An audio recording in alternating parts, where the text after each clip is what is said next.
Hello, my name is Idalvis Espinosa and I hope you find this topic as interesting as I did. Aleppo was once Syria's most populous city, famed for its citadel and old city. On Thursday, presidential nominee Gary Johnson was widely mocked when he asked, "What is Aleppo?" in an interview. This is a question that I will be answering for you today. Aleppo was Syria's largest city and commercial capital before the war. Since 2012, it has been divided between the government, which controls the western part of the city, and rebel forces that control the east. This year has been very bloody for Aleppo. Fighting intensified over the summer, as government forces backed by Russia battled rebel groups.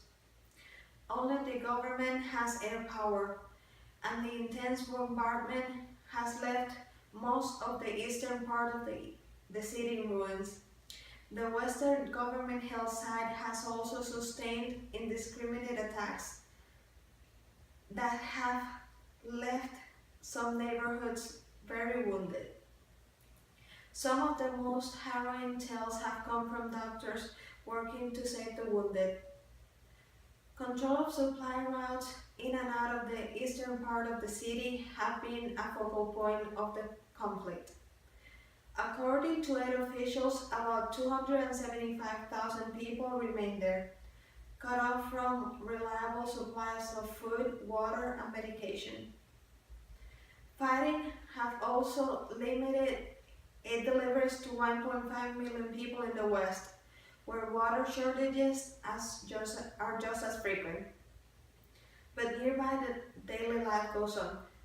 Correspondent Declan Walsh visited the government-held part in the spring and said that the most striking thing was that much of the city appeared to be functioning relatively normally.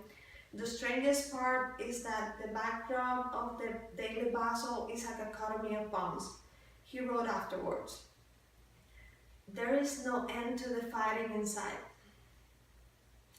Although President Obama and President Vladimir Putin of Russia talked about brokering a ceasefire in Syria for 90 minutes at the Group of 20 meeting in China, they did not reach an agreement.